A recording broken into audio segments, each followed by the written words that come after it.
আসসালামু আলাইকুম, শুভ সকাল। আশা করি সকলেই ভালো আছেন। আল্লাহ তাআলার অশেষ রহমতে আলহামদুলিল্লাহ আমিও ভালো আছি। আজকে সকালটা শুরু করছি। দেখুন ইব্রাহিম কি খাচ্ছেন।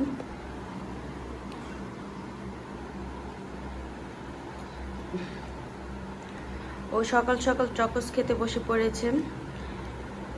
এখনো গরম বলছে আমি খাইয়ে দিই, না ও খাবে।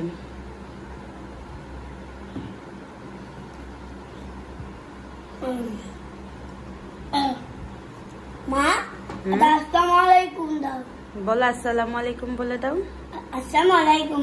আজকে না এই চকোস কি দাতে ছুটি যে চকোস কি নাছে তোমার এই কথা বুঝবে না, উনি করে চকোস খাইছে, মান খাচ্ছে। তুমি কি খাচ্ছো?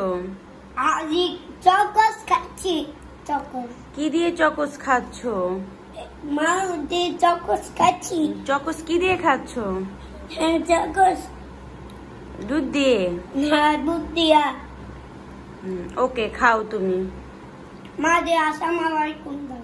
হ্যাঁ দিচ্ছে।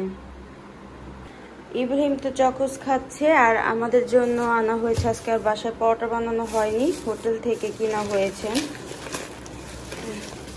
তো ভাবলাম আজকে আর গ্যাস থাকে না, এমনিও কি আর বাসায় বানানো হবে।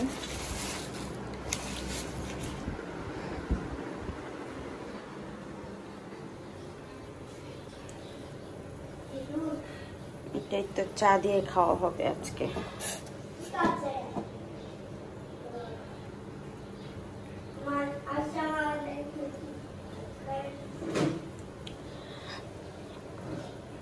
এমনি বরাবর পরোটা আমার দোকানের ভাজি দিয়ে ভালো লাগে, বাট আমাদের এই সাইডে হোটেলের ভাজিটা মজা লাগে না, তাই আর কি ভাজি আনা হয়নি। চা দিয়ে আজকে আমরা পরোটা খাবো।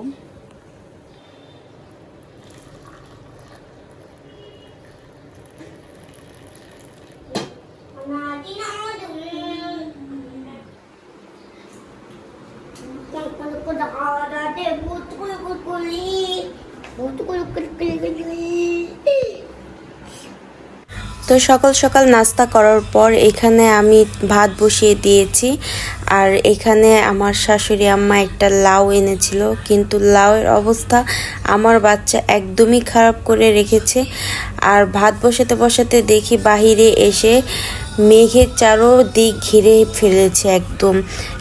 এই তো কিছুক্ষণ আগে কি রোদ ছিল, এরই মধ্যে অনেকটাই বাতাস শুরু হয়ে গিয়েছে এবং পুরো আকাশ মেঘে ছেয়ে গিয়েছে। এই মেঘ বৃষ্টি আসার আগ মুহূর্তে যে আকাশে মেঘটা জমে আর এই বাতাসটা ছাড়ে, এটা কিন্তু আমার কাছে অপূর্ব লাগে, আমার কাছে অনেক ভালো লাগে। তো কার কাছে কীরকম লাগে জানি না, কিন্তু এই সময়টা আমার কাছে অনেকই ভালো লাগে। তো বাহির থেকে আসলাম, আসার পর রান্না বান্না জোগাড় করলাম। এখানে দাঁড়া কেটে নিয়েছি, দাঁড়া শাক আছে, এখানে ডাল ভিজিয়েছি। দাঁড়া দিয়ে চিংড়ি মাছ দিয়ে রান্না করব, দাঁড়া শাক রান্না করব, আর ডাল দিয়ে ডিম রান্না করব। তো এরই মধ্যে আমি মশলা কষিয়ে নিয়েছি এবং দাঁড়াগুলো দিয়ে সুন্দরভাবে কষাবো। তো এখানে দাঁড়াগুলো নিয়ে একটু নেড়ে চেড়ে তার উপরে একটু পানি দিয়ে দেব। পানি দেওয়ার পর এটাকে আমি ঢেকে দেব সুন্দরভাবে হওয়ার জন্য। তো এই তো আমি ঢেকে দিলাম। আর এখানে আসার পর আলমারি গোছাবো। ছোট ছোট তেলাপোকার জ্বালায় আর কি বলবো আপনাকে, এতদিন একটু অসুস্থ ছিলাম তাই ধরা হয়নি। এরই মধ্যে তেলাপোকা অনেকটা বাসা করে ফেলেছে। তো আলমারিতে যত জামা কাপড় ছিল সবই তো নামিয়েছি, নামিয়ে এখানে পোড়াটা ঝাড়বো, ঝেড়ে আবার সুন্দর করে সব কিছু রাখবো। তো এই দেখুন, এটা ইব্রাহিমের বাবার এতগুলো জুতো জামা কাপড় সব কিছুই আমি নামিয়েছি। নামিয়ে এখন এটাকে সুন্দরভাবে ঝেড়ে পরিষ্কার করে ন্যাপথলি দিয়ে এখন আমি সমস্ত কাপড় চোপড় জুতাগুলো আবার সুন্দর মতো গুছিয়ে নিয়েছি। দেখুন এখন কতটা সুন্দর লাগছে। তো আলমারি গোছানোর পর এখন ভাবছে যে অড্রপের ভিতরটা ধরবো, কারণ অড্রপের ভিতরে অনেকটা তেলাপোকা বাসা বেঁধেছে। তো এরই মধ্যে কিন্তু ঝুমঝুমিয়ে বৃষ্টি নেমে গিয়েছে, অতটা না হলেও অল্প অল্প বৃষ্টি। আর ওই দেখুন একটি নারিকেল গাছে কাকটা বসে আছে, যে বলে না যে বৃষ্টি ভেজা কাক, তো এরকমই লাগছে আর কি। আসলে বৃষ্টি আসলে পশু পাখিদের অনেকটাই কষ্ট হয়ে যায়। তো অনেক সময় খেয়াল করে দেখলে আর কি ওদের জন্য মায়াই হয়। তো অল্প বৃষ্টি আস্তে আস্তে এরই মধ্যে কিন্তু প্রায় অনেকটাই বৃষ্টি এসে পড়েছে। মন চাচ্ছে যে এখন গিয়ে ভিজি, কিন্তু এখন তার ভিজা যাবে না, কারণ যেহেতু আমি প্রেগনেন্ট, এখন ভিজলে ঠান্ডা লেগে যেতে পারে বাচ্চারও।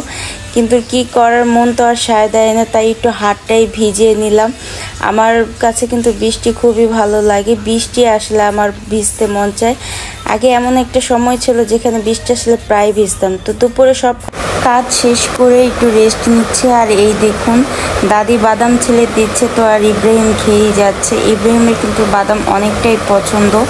তো বিকালে খাওয়া দাওয়া করার পর রাতে বাচ্চাকে ভাত খাওয়াতে নিলাম। বাচ্চা বলল ভাত খাবো না মা।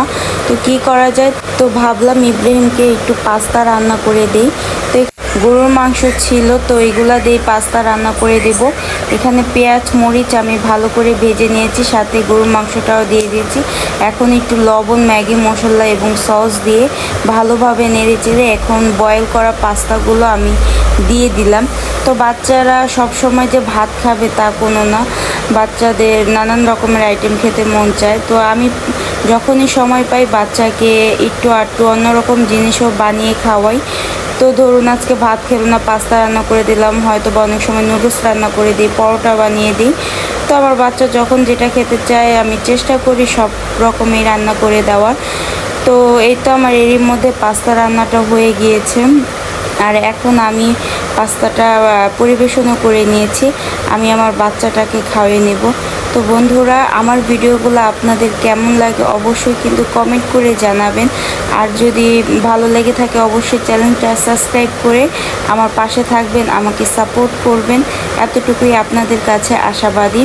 আর আপনারা পাশে থাকলে অবশ্যই আমি আরও এগোতে পারবো। আল্লাহ হাফেজ।